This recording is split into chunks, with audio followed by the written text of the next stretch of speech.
ಕನ್ಯಾ ರಾಶಿಯವರು ನೀವು ಕೈ ಹಾಕಿದಂತಹ ಕೆಲಸಗಳು ಅಂದರೆ ನೀವು ಆರಂಭಿಸಿದಂತಹ ಕೆಲಸಗಳು ನಿರ್ವಿಘ್ನವಾಗಿ ಶೀಘ್ರವಾಗಿ ಆಗಬೇಕು ಅಂದರೆ ಏನು ಮಾಡಬೇಕು? ನೀವು ಕನ್ಯಾ ರಾಶಿಯವ್ರು ಕೇಳ್ತಿರಲ್ಲ, ಗುರುಳೆ ನಾನು ಏನೋ ಒಂದು ಕೆಲಸ ಮಾಡಬೇಕು ಅಂದ್ಕೊಂಡಿದ್ದೀನಿ, ಹೂವು ಆಯ್ತದಂಗೆ ಆ ಕೆಲಸ ಆಗಬೇಕು, ಏನು ಮಾಡಬೇಕು ಗುರುಳೆ? ನಾನು ಏನು ಮಾಡಿದರೆ ಅಂದರೆ ಕನ್ಯಾ ರಾಶಿ ನಂದು ಏನು ಮಾಡಿದರೆ ನಾನು ಆ ಕೆಲಸಗಳೆಲ್ಲ ನೀಟಾಗಿ ಈಸಿಯಾಗಿ ಯಾವುದೇ ತೊಂದರೆ ತಾಪತ್ರಗಳಿಲ್ಲದೆ ಆಗುತ್ತೆ ಅನ್ನೋ ಪ್ರಶ್ನೆ ಇರುತ್ತೆ. ಯಾವುದಾದ್ರೂ ಕೆಲಸಗಳು ಕೈ ಹಾಕಿ, ಇವಾಗ ನಾನು ಸೈಟ್ ತೊಗೊಬೇಕು ಅಂತ ಹೊರಟಿದ್ದೀನಿ, ಮನೆ ಕಟ್ಟಬೇಕು ಅಂತ ಹೊರಟಿದ್ದೀನಿ, ಮದುವೆ ಮಾಡಬೇಕು ಅಂತ ಹೊರಟಿದ್ದೀನಿ, ಮದುವೆ ಆಗಬೇಕು ಅಂತ ಹೊರಟಿದ್ದೀನಿ, ಅಥವಾ ಬಿಸ್ನೆಸ್ ಮಾಡಬೇಕು ಅಂತ ಹೊರಟಿದ್ದೀನಿ, ಒಂದು ಇನ್ವೆಸ್ಟ್ ಮಾಡೋಣ ಅಂತ ಹೊರಟಿದ್ದೀನಿ, ಏನೋ ಅಂದರೆ ಒಂದಿಷ್ಟು ಕೆಲಸಗಳು ಏನೋ ಮಾಡಬೇಕು. ಈಗ 2026ನೇ ಇಸ್ವಿ ಹೊಸ ವರ್ಷ ಏನೋ ಒಂದು ಮಾಡಬೇಕು ಅಂದ್ಕೊಂಡಿರ್ತಾರೆ ಕನ್ಯಾ ರಾಶಿಯವರು ಅಲ್ವಾ? ಸೊ ಅದರಿಂದ ಈ ಒಂದು ಹೊಸ ವರ್ಷದಲ್ಲಿ ಅಥವಾ ಇದರಲ್ಲಿ ಏನೇನೋ ಮಾಡಬೇಕು ಅಂತ ನಿಮಗೇನು ತುಂಬ ಆಸೆ ಇದೆ, ಅದು ನಿರ್ವಿಘ್ನವಾಗಿ ಆಗಬೇಕು, ಯಶಸ್ವಿಯಾಗಿ ಆಗಬೇಕು, ಅದರ ಲಾಭವೂ ನಿಮಗೆ ಸರಿಯಾಗಿ ಸಿಗಬೇಕು. ಹಂಗಂದ್ರೆ ಏನು ಮಾಡಬೇಕು ಕನ್ಯಾ ರಾಶಿಯವರು? ಈ ಒಂದು ವಿಡಿಯೋದಲ್ಲಿ ಅದರ ಬಗ್ಗೆ ಸಂಪೂರ್ಣವಾದ ಮಾಹಿತಿ ಕೊಡ್ತೇನೆ. ಯಾಕೆಂದರೆ 3 ದೇವರುಗಳಿದೆ. ಈ 3 ದೇವತೆಗಳನ್ನು ನೀವೇನಾದರೂ ಆರಾಧನೆ ಮಾಡಿಕೊಂಡ್ರೆ, ಆ ಅನುಗ್ರಹ ನೀವು ಪಡೆದುಕೊಂಡ್ರೆ 2026ನೇ ಇಸ್ವಿಯಲ್ಲಿ ಪಕ್ಕಾ ನೀವು ಅಂದ್ಕೊಂಡು ಕೆಲಸಗಳನ್ನ ನೀಟಾಗಿ ಸಾಧನೆ ಮಾಡಿಬಿಡ್ತೀರಾ. ತುಂಬ ಚೆನ್ನಾಗಿ ಯಶಸ್ವಿಯಾಗಿ ನೀವು ಕೈ ಹಾಕಿದ ಕೆಲಸಗಳೆಲ್ಲ ಯಶಸ್ವಿಯಾಗಿ ಕಾರ್ಯನಿರ್ವಹಿಸುತ್ತೆ. ಯಾವ 3 ಗ್ರಹಗಳು ಅಥವಾ ಯಾವ 3 ದೇವತೆಗಳದು ಹಾಗೂ ಏನೇನು ಮಾಡ್ಕೊಳ್ಬೇಕು ಅನ್ನುವಂಥದ್ದನ್ನು ಈ ವಿಡಿಯೋದಲ್ಲಿ ಸಂಪೂರ್ಣವಾಗಿ ತಿಳಿಸ್ತೇನೆ. ವಿಶೇಷ ಪರಿಹಾರಾದಿಗಳನ್ನು ತಿಳಿಸ್ತೇನೆ. ನಮಸ್ಕಾರ, ನಾನು ವಿಠಲ್ ಭಟ್ ಮಾತಾಡ್ತಾ ಇರ್ತಕ್ಕಂಥದ್ದು. ವಿಡಿಯೋ ಇಷ್ಟದ ದಯವಿಟ್ಟು ಲೈಕ್ ಮಾಡಲಿಕ್ಕೆ ಮರಿಬೇಡಿ. ಹಾಗೂ ಪ್ರತಿಯೊಬ್ಬ ಕನ್ಯಾ ರಾಶಿಯವರಿಗೆ ಬಹಳ ಬಹಳ ಇಂಪಾರ್ಟೆಂಟ್. 2026ನೇ ಇಸ್ವಿಯಲ್ಲಿ ಏನೋ ಒಂದು ಅದ್ಭುತ ಮಾಡಬೇಕು ಅಂತ ಅನ್ಕೊಂಡಿರ್ತೀರಾ, ಬಹಳಷ್ಟು ಕನಸುಗಳನ್ನು ಅನ್ಕೊಂಡಿರ್ತೀರಾ. ಖಂಡಿತ ನಿಮ್ಮ ಕನಸುಗಳು ನೆರವೇರಲಿ. ಪ್ರತಿಯೊಬ್ಬ ಕನ್ಯಾ ರಾಶಿಯರಿಗೆ ಗೊತ್ತಾಗಬೇಕಲ್ಲ ಈ ಸೀಕ್ರೆಟ್ ವಿಧಾನಗಳು. ಸೊ ದಯವಿಟ್ಟು ವಾಟ್ಸಪ್, ಫೇಸ್ಬುಕ್, ಮೆಸೆಂಜರ್, ಟೆಲಿಗ್ರಾಮ್ ಎಲ್ಲ ಕಡೆ ಸಾಮಾಜಿಕ ಜಾಲತಾಣಗಳಲ್ಲಿ ವಿಡಿಯೋನ ಶೇರ್ ಮಾಡಲಿಕ್ಕೆ ಮರಿಬೇಡಿ. ನೀವಿನ್ನು ನಮ್ಮ ಚಾನಲ್ ಸಬ್ಸ್ಕ್ರೈಬ್ ಮಾಡ್ಕೊಳ್ಳಿ ಅಂದರೆ ದಯವಿಟ್ಟು ಕಡೆ ಸಬ್ಸ್ಕ್ರೈಬ್ ಅಂತ ಬರೋಣಂತೆ ಸಬ್ಸ್ಕ್ರೈಬ್ ಮಾಡ್ಕೊಂಡು ಬೆಲ್ ಬಟನ್ ಹೊತ್ಕೊಂಡು ಆಲ್ ಅಂತ ಮಾಡ್ಲಿಕ್ಕೆ ಮರಿಬೇಡಿ. ಫೇಸ್ಬುಕ್ಕಲ್ಲಿ ನೋಡ್ತಾ ಇದ್ದೀರಾ, ನಮ್ಮ ಪೇಜ್ ಫಾಲೋ ಮಾಡ್ಕೊಂಡಿಲ್ಲ ಅಂದರೆ ದಯವಿಟ್ಟು ನಮ್ಮ ಪೇಜನ್ನು ಫಾಲೋ ಮಾಡಲಿಕ್ಕೆ ಮರಿಬೇಡಿ. ವಿಶೇಷ ಪ್ರಶ್ನೆಗಳಿದ್ದರೆ, ನನ್ನ ಹತ್ರ ಏನಾದ್ರು ಕೇಳಬೇಕು, ನನ್ನ ಹತ್ರ ಏನೋ ಮಾತಾಡಬೇಕು ಅಂದರೆ ಖಂಡಿತವಾಗಿ ಕಮೆಂಟ್ ಮಾಡಿ. ನಾನು ಎಲ್ಲರ ಕಮೆಂಟ್ ಓದ್ತಾ ಇರ್ತೇನೆ, ಅಪರೂಪಕ್ಕೆ ನಾನು ರಿಪ್ಲೈ ಸಹ ಮಾಡ್ತಾ ಇರ್ತಾನೆ. ಖಂಡಿತ ಒಳ್ಳೆಯದಾಗಲಿ. ಬನ್ನಿ ವಿಡಿಯೋನ ಶುರು ಮಾಡೋಣ. 2026ನೇ ಇಸ್ವಿ ಹೊಸ ವರ್ಷ ಇನ್ನೇನು ಬಂದೇ ಬಿಡ್ತಾ ಇದೆ. ಸೊ ಹೊಸ ವರ್ಷ ಅಂದ ತಕ್ಷಣ ಬಹಳಷ್ಟು ಕನಸುಗಳು, ಬಹಳಷ್ಟು ಆಸೆಗಳು, ಏನೇನೋ ಯೋಚನೆಗಳು. ಈ ವರ್ಷ ನಾನು ಖಂಡಿತ ನಾನು ಸೈಟ್ ತೊಗೋಬೇಕು, ಈ ವರ್ಷ ಮನೆ ಕಟ್ಟಲೇಬೇಕು, ಈ ವರ್ಷ ಮದುವೆ ಆಗಲೇಬೇಕು, ಈ ವರ್ಷ ಸಂತಾನ ಆಗಲೇಬೇಕು, ಈ ವರ್ಷ ದುಡ್ಡು ಏನೋ ಸಾಲ ತೀರಿಸಲೇಬೇಕು, ಈ ವರ್ಷ ಮತ್ತೊಂದೇನೋ ಮಾಡಬೇಕು, ಏನೋ ಒಂದಿಷ್ಟು ಇರ್ತದೆ ಅಲ್ಲ. ನೀವು ಏನು ಆರಂಭಿಸಿದ ಕೆಲಸಗಳು ನಿರ್ವಿಘ್ನವಾಗಿ ಆಗಬೇಕು, ಅದು ಯಾವುದೇ ಆಗಲಿ, ಆರಂಭಿಸಿದ ಕೆಲಸಗಳು ನೀವು ಅಂದ್ಕೊಂಡ ಕೆಲಸಗಳು ಹೂವೆತ್ತದಂಗೆ ಆಗಬೇಕು ಅಂತಂದರೆ 3 ಪ್ರಧಾನವಾದಂತಹ ಗ್ರಹಗಳನ್ನು ಅಥವಾ ಆ ಗ್ರಹಗಳ ಅಭಿಮಾನ ದೇವರುಗಳನ್ನು ನೀವು ಆರಾಧನೆ ಮಾಡಬೇಕಾಗತ್ತೆ. ಮೊಟ್ಟ ಮೊದಲನೇದಾಗಿ ನಿಮ್ಮ ರಾಶಿಯಿಂದ 3ನೇ ರಾಶಿಯ ಮನೆಯ ಅಧಿಪತಿ. ನೋಡಿ, ಯಾವಾಗಲೇ ಆಗಲಿ ನೀವೇನೊಂದು ಕೆಲಸ ಮಾಡಬೇಕು ಅಂದರೆ ಫಸ್ಟ್ ನಿಮ್ಮ ಮನಸ್ಸಿನಲ್ಲಿ ಅದು ಸದೃಢವಾದ ನಿರ್ಧಾರ ಬರಬೇಕು. ನಾನು ಇದನ್ನು ಮಾಡೇ ಮಾಡ್ತೀನಿ ಅಂತ ಒಂದು ಧೈರ್ಯ ಬೇಕು. ಒಂದು ಎಂತ ಹೇಳ್ತೀವಿ, ನಿಮಗೆ ಒಂದು ಮಾಡಲೇಬೇಕು, ಮುನ್ನುಗ್ಗಿ ಹೋಗಲೇಬೇಕು ಅನ್ನೋಂಥದ್ದು ಒಂದು ದೃಢ ನಿರ್ಧಾರ ಬೇಕು. ಆ ಸಾಹಸ, ಆ ಮನಸ್ಸು ಸಾಹಸಮಯವಾದ ಮನಸ್ಸು ಬೇಕು. ಡ್ಯುಯಲ್ ಮೈಂಡ್ ಆಗಬಾರ್ದು. ಮೊದಲೇ ಕನ್ಯಾ ರಾಶಿಯರಿಗೆ ಡ್ಯುಯಲ್ ಮೈಂಡ್. ಈಗ ಮಾಡೋಣ ಅಂತ ಅನ್ಸ್ಬಿಟ್ಟು ಬೇಡ ಅನ್ಸುತ್ತೆ, ಮತ್ತೊಂದೇನೋ ಅನ್ಸುತ್ತೆ, ಬೇಡ ಅಂದ ತಕ್ಷಣ ಮಾಡೋಣ ಅನ್ಸುತ್ತೆ, ಮಾಡೋಕ್ಕೆ ಹೋದರೆ ಬೇಡ ಅನ್ಸುತ್ತೆ. ಈ ಡ್ಯುಯಲ್ ಮೈಂಡು ಹೆದರಿಕೆ ಆಗ್ತಾ ಇರುತ್ತೆ, ಭಯ ಆಗ್ತಾ ಇರುತ್ತೆ. ಅದು ಆಗಬಾರದು. ನೀವು ಸದೃಢವಾಗಿ ಗಟ್ಟಿ ಮನಸ್ಸು ಮಾಡಿ ಮುನ್ನು ನುಗ್ಗಲೇಬೇಕು.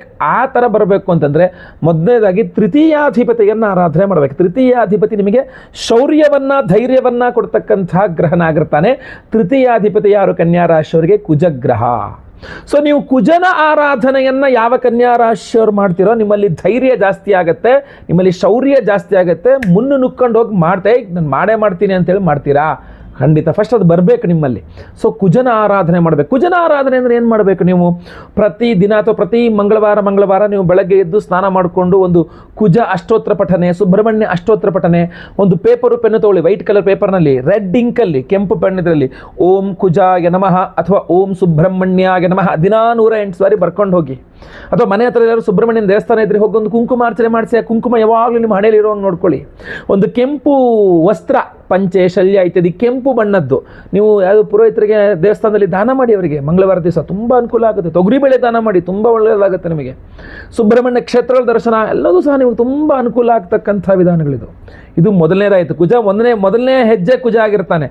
ಎರಡನೇದು, ಈಗ ನೀವು ಸದೃಢವಾಗಿ ದೃಢ ನಿರ್ಧಾರ ಮಾಡಿ ಹಾಕ್ಬಿಟ್ರಿ, ಆ ಕೆಲಸ ಆಗಬೇಕಲ್ಲ. ಯಾವಾಗಲೂ ಸಹ ನಾವು ಅನ್ಕೊಂಡ ಕೆಲಸ ಆಗಬೇಕು, ಕೈ ಹಾಕಿದ ಕೆಲಸ ಆಗಬೇಕು ಅಂದರೆ 10ನೇ ಮನೆ ಅಧಿಪತಿ ಬಹಳ ಮುಖ್ಯನಾಗಿರ್ತಾನೆ. ಕನ್ಯಾ ರಾಶಿಗೆ 10ನೇ ಮನೆ ಅಧಿಪತಿ ಯಾರು? ಬುಧ ಗ್ರಹ. ಏಕೆಂದರೆ ಮಿಥುನ ರಾಶಿ ಆಗಿರುತ್ತೆ 10ನೇ ಮನೆ. ಸೊ ಬುಧನ ಆರಾಧನೆಯನ್ನು ಯಾವ ಕನ್ಯಾ ರಾಶಿಯವರು ಮಾಡ್ತಾರೋ ಅವರೇ ಅಂದ್ಕೊಂಡು ಕೆಲಸಗಳು ಪಟ್ಟಂತ ಆಗತ್ತೆ. ಅಂದರೆ ಕೆಲಸ ಮಾಡಿ ಮುಗಿಸ್ಬಿಡ್ತಾರೆ ಅದನ್ನು ಅಂತ. ಒಂದು ಕುಜನ ಆರಾಧನೆಯನ್ನು ಮಾಡಿಕೊಂಡು ಸದೃಢವಾದ ಮನಸ್ಸಿನಿಂದ ಗಟ್ಟಿ ಮನಸ್ಸು ಮಾಡಿ ಮುನ್ನುಗ್ಗಬೇಕು. ಅದು ಕುಜನ ಆರಾಧನೆಯಿಂದ ಗಟ್ಟಿ ಮನಸ್ಸು ನಿಮಗೆ ಬಂದೇ ಬರುತ್ತೆ, ಧೈರ್ಯ ಜಾಸ್ತಿ ಆಗುತ್ತೆ, ಮುನ್ನುಗ್ಗುವಂಥ ಎಲ್ಲ ಶೌರ್ಯನೂ ಬರುತ್ತೆ ನಿಮಗೆ. ಬುಧನ ಆರಾಧನೆ ಮಾಡೋದ್ರಿಂದ ಕೆಲಸ ಆಗುತ್ತೆ. ಬುಧನ ಆರಾಧನೆ ಮಾಡೋದು ಅಂದ್ರೆ ಏನು?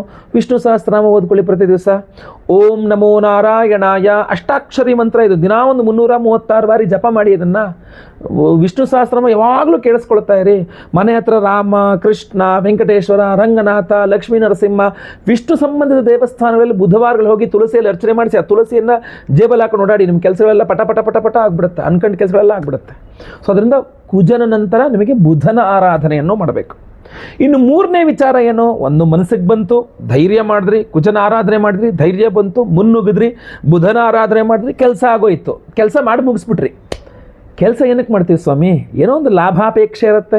ಅದು ದುಡ್ಡಿನ ರೂಪದಲ್ಲಿ ಲಾಭ ಆಗಬೇಕು, ಧನಲಾಭದ ರೂಪದಲ್ಲಿ ಅಪೇಕ್ಷೆ ಇರಬಹುದು. ಯಾವುದೋ ಕೆಲಸ ಕಾರ್ಯಗಳು ನಾನು ಇದನ್ನು ಮಾಡಿಕೊಟ್ರೆ ಅವ್ರು ಇನ್ನೊಂದು ಏನೋ ಮಾಡ್ಕೊಡ್ತಾರೆ ಅನ್ನೋದಿರ್ಬೋದು, ಅಥವಾ ಏನೋ ಒಂದು ಒಳ್ಳೆದಾಗಿರೋ ನೋಡಿ, ಯಾವುದೋ ಒಂದು ಲಾಭಾಂಶ ಬೇಕೇ ಬೇಕಾ? ಆ ಲಾಭವನ್ನು ಉದ್ದೇಶದಲ್ಲಿ ಇಟ್ಕೊಂಡೆ ನೀವು ಆ ಕೆಲಸ ಮಾಡಿ, ಈ ಕೆಲಸ ಮಾಡ್ಬೋಣ, ಇದು ಬೇಗ ಆಗ್ಬಿಡುತ್ತೆ, ಇದು ಮಾಡೋಣ, ಅದಾಗುತ್ತೆ ಅಂತ ಅದು ಕೊಡ್ತಕ್ಕಂಥದ್ದು ನಿಮಗೆ ಚಂದ್ರ. ಕನ್ಯಾ ರಾಶಿಯವರಿಗೆ ಬೈ ಡಿಫಾಲ್ಟ್ ಕೆಲಸ ಮಾಡೋ ತನಕ ಮಾತ್ರ ಸಮಸ್ಯೆ, ಬಿಟ್ಟರೆ ಕೆಲಸ ಮಾಡಿದ್ರು ಅಂದರೆ ನಿಮಗೆ ಸಕ್ಸಸ್ ಬಂದೇ ಬರುತ್ತೆ. ಯಾಕೆ ಗೊತ್ತಾ? ಲಾಭ ಬಂದೇ ಬರುತ್ತೆ ನಿಮಗೆ. ಯಾಕೆ ಅಂತಂದರೆ ಲಾಭಾಧಿಪತಿ ಚಂದ್ರ ನಿಮ್ಮ ರಾಶಿಯಲ್ಲೇ ಇರ್ತಾನೆ. ಆದ್ದರಿಂದ ನಿಮಗೆ ಕನ್ಯಾ ರಾಶಿ, ಚಂದ್ರ ನಿಮ್ಮ ರಾಶಿ ಇರೋದ್ರಿಂದ ಚಂದ್ರ ನಿಮಗೆ ಲಾಭಾಧಿಪತಿ. ಸೊ ಕನ್ಯಾ ರಾಶಿಯವರು ಚಂದ್ರನ ಆರಾಧನೆ ಮಾಡಿಕೊಂಡ್ರೆ, ನೀವೇನು ಕುಜನ ಆರಾಧನೆ, ಬುಧನ ಆರಾಧನೆ ಮಾಡಿಕೊಂಡು ಆ ಲಾಭವನ್ನು ಪಡ್ಕೊಂಡ್ರಲ್ಲ, ಆ ಪಾಸಿಟಿವ್ನೆಸ್ ತಗೊಂಡ್ರಲ್ಲ, ಅದರ ಕೆಲಸ ಮುಗಿಸ್ಕೊಂಡ್ರಲ್ಲ, ಆ ಕೆಲಸದ ಪ್ರತಿಫಲ ನಿಮಗೆ ತುಂಬ ಚೆನ್ನಾಗಿ ಸಿಗುತ್ತೆ. ಲಾಭಾಂಶ ಯಾವ ರೂಪದಲ್ಲಿ ಹಾಕಬೇಕು? ದುಡ್ಡೇ ಅಂತಲ್ಲ, ಯಾವುದೋ ನೀವು ಏನು ಲಾಭಾಂಶ ಅಂದ್ಕೊಂಡಿದ್ರೆ ಆ ಲಾಭ ನಿಮಗೆ ಚೆನ್ನಾಗಾಗುತ್ತೆ. ಸೊ 3, 10, 11 3ನೇ ಮನೆ ಕುಜ, 10ನೇ ಮನೆ ಬುಧ ಹಾಗೂ 11ನೇ ಮನೆ ಚಂದ್ರ. ಚಂದ್ರನ ಆರಾಧನೆ ಹೆಂಗೆ ಮಾಡಬೇಕು ಅಂತ, ಪಾರ್ವತಿ ಪರಮೇಶ್ವರರ ಆರಾಧನೆ ಮಾಡಿದ್ರೆ ಚಂದ್ರನ ಆರಾಧನೆ ಮಾಡ್ದಂಗೆ. ಚಂದ್ರ ಅಷ್ಟೋತ್ತರ ಪಠನೆ, ಸೋಮವಾರಗಳಲ್ಲಿ ಈಶ್ವರನ ದೇವಸ್ಥಾನದಲ್ಲಿ ಹಸುವಿನ ಹಾಲಿನಲ್ಲಿ ರುದ್ರಾಭಿಷೇಕ ಮಾಡಿಸ್ತಕ್ಕಂಥದ್ದು, ಆಯಿತಾ. ಆಮೇಲೆ ಅನ್ನದಾನ, ಸೋಮವಾರಗಳಲ್ಲಿ ಅನ್ನದಾನ ಮಾಡೋದು, ಅಕ್ಕಿ ದಾನ ಮಾಡೋದು, ಬಿಳಿಯ ಬಣ್ಣದ ವಸ್ತ್ರವನ್ನು ದಾನ ಮಾಡ್ತಕ್ಕಂಥದ್ದು, ಇದೆಲ್ಲ ಚಂದ್ರನಿಗೆ ನಮ್ಗೆ ಅನುಕೂಲ ಮಾಡಿಕೊಳ್ಳಲಿದೆ. ಅದರಲ್ಲಿ ಚಂದ್ರಗ್ರಹದ ಅಷ್ಟೋತ್ತರ, ಶಿವಾಷ್ಟೋತ್ತರ, ಆಮೇಲೆ ಗೌರಿ ಅಷ್ಟೋತ್ತರ, ಅಮ್ಮನವರ ಅಷ್ಟೋತ್ತರ, ಇದೆಲ್ಲ ಪಠನೆಗಳು ಕೂಡ ಚಂದ್ರ ಅನುಗ್ರಹ ನಿಮಗೆ ಸಿಗಲಿದೆ. ಸೊ ನೆನಪಿಟ್ಕೊಳ್ಳಿ, ಸೋಮವಾರ, ಮಂಗಳವಾರ ಹಾಗೂ ಬುಧವಾರ, ಸೋಮ ಮಂಗಳ ಬುಧ, ವಾರದ ಮೊದಲ 3 ದಿನಗಳು 3 ಈ ದೇವತೆಗಳನ್ನ ನೀವು ಆರಾಧನೆ ಮಾಡ್ಕೊಂಡ್ರಿ ಅಂದರೆ ನೀವು ಕನ್ಯಾ ರಾಶಿಯವರಾದ್ರೆ ನೀವು ಅಂದ್ಕೊಂಡು ಕೆಲಸ ಎಲ್ಲ ಹೂವು ಎತ್ತದಂಗೆ ಆಗ್ಬಿಡುತ್ತೆ. ಸೊ ಯಾವ ಟೆನ್ಷನ್, ಯಾವ ಚಿಂತೆ, ಏನು ದುಃಖ ಏನಿರಲ್ಲ, ಆರಾಮಾಗುತ್ತೆ ಕೆಲಸ. ನಿಮ್ಮ ಕೈಲಿದೆ, ನಾನು ಸೀಕ್ರೆಟ್ನ ರಿವೀಲ್ ಮಾಡಿಬಿಟ್ಟಿದ್ದೀನಿ. ಇನ್ನೂ ಬಹಳ ಮುಖ್ಯವಾಗಿ ಕನ್ಯಾ ರಾಶಿಯವರಿಗೆ ಬಲ ಬೇಕು ಅಂದರೆ ವರ್ಷದ ಆದಿಯಲ್ಲಿ ಕೂತ್ಕೊಂಡಿದ್ದೀವಿ, 2026ನೇ ಇಸ್ವಿ ಆದಿಯಲ್ಲಿ ಕೂತ್ಕೊಂಡಿದ್ದೀವಿ. ಸೊ ಸ್ಟಾರ್ಟಿಂಗಲ್ಲೇ ಒಂದು ವಿಶೇಷವಾದ ಪರಿಹಾರ, ವಿಶೇಷ ಪ್ರಸಾದ ಧಾರಣೆ, ಇನ್ನೂ ನೀವು ಕೈ ಹಾಕಿದ ಕೆಲಸಗಳು ಯಶಸ್ಸು ಕೊಟ್ಟು ನಿಮಗೆ ಐಶ್ವರ್ಯ, ದುಡ್ಡು, ಲಾಭ ಎಲ್ಲದನ್ನು ಕೊಡುತ್ತಲ್ಲ. ಸೊ ಐಶ್ವರ್ಯವನ್ನು, ಲಾಭವನ್ನು, ದುಡ್ಡನ್ನು ಕೊಡ್ತಕ್ಕಂಥ, ಬಂಗಾರವನ್ನು ಕೊಡ್ತಕ್ಕಂಥ ಒಂದು ಅದ್ಭುತವಾದಂಥ ಪರಿಹಾರಗಳನ್ನು ಸಹ ನಾವು ಮಾಡ್ತಾ ಇದ್ದೇವೆ. ಜನವರಿ 3ನೇ ತಾರೀಕು ಶನಿವಾರ ಹುಣ್ಣಿಮೆಯ ದಿವಸ ಒಂದು ಅದ್ಭುತವಾದಂತಹ ಪರಿಹಾರವನ್ನು ಮಾಡ್ತಾ ಇದ್ದೇವೆ. ಪರಿಹಾರ ಹೋಮ ಪೂಜೆಗಳನ್ನು ಮಾಡ್ತಾ ಇದ್ದೇವೆ. ಒಂದು ವಿಶೇಷವಾದಂತಹ ಪ್ರಸಾದವನ್ನು ಕೊಡ್ತಾ ಇದ್ದೇವೆ. ಸೊ ವಿಶೇಷವಾದ ದೇವತಾರಾಧನೆಗಳು ಏನು ಅಂತ ಹೇಳ್ತೇನೆ. ಅದರಲ್ಲಿ ಮೊಟ್ಟ ಮೊದಲನೇದಾಗಿ ವರ್ಷದ ಆದಿ ಅಂದರೆ ಜನವರಿ ತಿಂಗಳು, ಅದು 3ನೇ ತಾರೀಕು ಸ್ಟಾರ್ಟಿಂಗ್ಗೆ. ವರ್ಷದ ಆದಿಯಲ್ಲಿ ನಾವು ಯಾರನ್ನು ಪೂಜೆ ಮಾಡಬೇಕು? ಸ್ಟಾರ್ಟಿಂಗಲ್ಲಿ ಪೂಜೆ ಮಾಡೋದೇ ಗಣಪತಿಯನ್ನು. ಪ್ರಪ್ರಥಮವಾಗಿ ನಮ್ಮ ಯಾಗಶಾಲೆಯಲ್ಲಿ ನಾವು ಐಶ್ವರ್ಯ ಗಣಪತಿ ಹೋಮವನ್ನು ಮಾಡ್ತಾ ಇದ್ದೇವೆ. ಸೊ ಐಶ್ವರ್ಯ ಗಣಪತಿ ಹೋಮ, ಅದರ ಜೊತೆಯಲ್ಲಿ ನಿಮ್ಮ ಸರ್ವತೋಮುಖವಾದ ಅಭಿವೃದ್ಧಿ, ಅದರಲ್ಲೂ ವಿಶೇಷವಾಗಿ ಹಣಕಾಸು, ಬಂಗಾರ ರಿಲೇಟೆಡ್ ಅಂದರೆ ಈ ಅಡಮಾನ ಇಟ್ಟ ಬಂಗಾರವನ್ನು ಬಿಡಿಸ್ಕೊಳ್ತಕ್ಕಂಥದ್ದು ಇರಬಹುದು, ಅಥವಾ ಬಂಗಾರವನ್ನು ಖರೀದಿ ಮಾಡ್ತಕ್ಕಂಥದ್ದು ಇರಬಹುದು. ಆ ಯೋಗ ಫಲ ಬರಬೇಕು. ಯಾಕೆಂದರೆ ಇವತ್ತಿನ ದಿವಸ 13,000, 12,000, 14,000 ಯಾಗೋಗಿದೆ ಬಂಗಾರ, 1 ಗ್ರಾಮ್ ಎಲ್ಲಿ ತಗೊಳ್ಳೋದು ಅಂತ ಕೇಳಬಹುದು. ಅದು ಗೊತ್ತಿಲ್ಲ, ಹಣೆ ಬಾರದಲ್ಲಿ ಭಗವಂತ ಕೊಡಬೇಕಲ್ಲ. ಸೊ ಆ ಯೋಗವನ್ನು ಭಗವಂತ ಕೊಟ್ಟುಬಿಟ್ಟ ಅಂತಂದ್ರೆ ನಮ್ಮ ಆರಾಧನೆಯಿಂದ ಯಾವ ಬೇಕಾದ್ರೂ ಕೊಡ್ಬೋದು. ಅಟ್ಲೀಸ್ಟ್ ಅಡಮಾನ ಇಟ್ಟು ಬಂಗಾರನಾದ್ರು ಬಿಡಿಸ್ಕೊಳ್ಳೋವಂಥ ಯೋಗ ಫಲ ಕೊಡಲಿ ಅಂತ. ಬಂಗಾರ ಮನೆಯಿರೋದಾದ್ರು ಅಡಮಾನ ಇಡೋ ಪರಿಸ್ಥಿತಿ ಬರದೇ ಇರಲಿ ಅಂತ. ಅದರಿಂದ ಸ್ವರ್ಣಾಕರ ಶರಣಾಕರ್ಷಣ ಭೈರವ ಹೋಮವನ್ನು ಮಾಡ್ತಾ ಇದ್ದೇವೆ. ಐಶ್ವರ್ಯ ಗಣಪತಿ ಹೋಮ, ಶರಣಾಕರ್ಷಣ ಭೈರವ ಹೋಮ. ಅದರ ಜೊತೆಯಲ್ಲಿ ಬಾಡಿಗೆ ಮನೆಯಲ್ಲಿರ್ತಕ್ಕಂಥವ್ರಿಗೆ ಭಾಳಷ್ಟು ಜನಕ್ಕೆ ಅನ್ಸುತ್ತೆ ಒಂದು ಒಳ್ಳೆ ಬಾಡಿಗೆ ಮನೆ ಸಿಗ್ತಾ ಇಲ್ವಲ್ಲ ಅಂತ. ಭೂವರ ಸ್ವಾಮಿ ನಿಮಗೊಂದು ಒಳ್ಳೆ ಬಾಡಿಗೆ ಮನೆ ಕೊಡ್ಬೋದು. ಇಲ್ಲ, ಬಹಳ ಜನಕ್ಕೆ ಇರುತ್ತೆ ನಾವು ಬಾಡಿಗೆ ಮನೆಯಿಂದ ಲೀಸ್ ಮನೆಗೆ ಹೋಗಬೇಕು, ಅಟ್ಲೀಸ್ಟ್ ತಿಂಗಳ ಕಟ್ಟಕಲಂಗೆ ಒಂದು ಲೀಸ್ಗೆ ಒಳ್ಳೆ ಮನೆ ಸಿಕ್ಬಿಟ್ರೆ ಸಾಕು ಅಂತಿರುತ್ತೆ. ಇನ್ನು ಕೆಲವರಿಗೆ ನಾನು ಎಷ್ಟು ದಿನ ಅಂತ ಲೀಸು ಮನೆ ಬಾಡಿಗೆ ಮನೇಲಿ ಇರ್ತೀವಿ, ಒಂದು ಸ್ವಂತ ಮನೆ ಅನ್ನೋದು ಬೇಡವಾ, ಒಂದು ಸ್ವಂತ ನೆಲೆ ಅನ್ನೋದು ಬೇಡವಾ ಅಂತಿರುತ್ತೆ. ಅದನ್ನು ಭೂವರಾಹ ಸ್ವಾಮಿಯೇ ಕೊಡ್ತಕ್ಕಂಥದ್ದು. ಇನ್ನು ಬಹಳ ಪ್ರಮುಖವಾಗಿ ಸ್ವಂತ ಮನೇಲಿ ಆಲ್ರೆಡಿ ಇರ್ತಾರೆ, ಆದರೆ ಆ ಮನೆಯಲ್ಲಿ ನೆಮ್ಮದಿ ಇಲ್ದಂಗೆ ಆಗಿರುತ್ತೆ. ಅದೇನೋ ಸ್ವಂತ ಮನೆ ಬಂದ್ಬಿಟ್ಟಿದ್ದೀವಿ ಸ್ವಾಮಿ, ಅದೇನೋ ದೃಷ್ಟಿ ದೋಷನೇನೋ ಗೊತ್ತಿಲ್ಲ, ಅಥವಾ ಆ ಮನೆ ಜಾಗ ಸರಿ ಇಲ್ವಾ ಗೊತ್ತಿಲ್ಲ, ಆ ಮನೇಲಿ ಏಳಿಗೆ ಆಗ್ತಾ ಇಲ್ಲ, ಅಥವಾ ನೆಮ್ಮದಿ ಇಲ್ಲ ಅಂತ ಅನ್ಸುತ್ತೆ ಕೆಲವರಿಗೆ. ಇನ್ನು ಕೆಲವರಿಗೆ ಎಲ್ಲ ಚೆನ್ನಾಗಿದೆ, ಮನೆಯೂ ಸ್ವಂತ ಆಗಿದೆ, ಸ್ವಂತ ಮನೆ ಎಲ್ಲ ಚೆನ್ನಾಗಿದೆ, ನೆಮ್ಮದಿ ಇದೆ, ಎಲ್ಲದೂ ಇದೆ, ಬಟ್ ಇದು ಕಂಟಿನ್ಯೂ ಆಗಬೇಕು, ನನಗೆ ನಿರ್ವಿಘ್ನವಾಗಿರಬೇಕು ಅಂತಂದ್ರೆ ಈ ಭೂಮಿಗೆ ಸಂಬಂಧಪಟ್ಟಂತೆ, ಅಥವಾ ಭೂಮಿಯನ್ನು ಖರೀದಿ ಮಾಡೋದಿರ್ಬೋದು, ಭೂಮಿಯನ್ನು ಮಾರಾಟ ಮಾಡ್ತಕ್ಕಂಥದ್ದು ಇರಬಹುದು, ಯಾವುದೇ ಇರಲಿ ಭೂಮಿಗೆ ಸಂಬಂಧಪಟ್ಟಂಥ ನಿಮ್ಮ ಎಲ್ಲ ಸಮಸ್ಯೆಗಳಿಗೆ ಪರಿಹಾರ ಸ್ವರೂಪವಾಗಿ ಭೂವರಾಹ ಸ್ವಾಮಿ ಹೋಮವನ್ನೇ ಮಾಡ್ತಾ ಇದ್ದೇವೆ.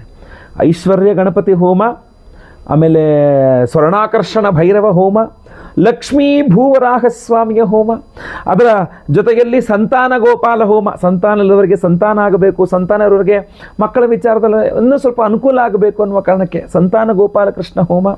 ನಿಮ್ಮ ಸರ್ಪದೋಷಗಳು ಪರಿಹಾರವಾಗಬೇಕು, ಆಶ್ಲೇಷ ಬಲಿ ಪೂಜೆ, ಸರ್ಪಶಾಂತಿ ಹೋಮವನ್ನು ಮಾಡ್ತಾ ಇದ್ದೇವೆ.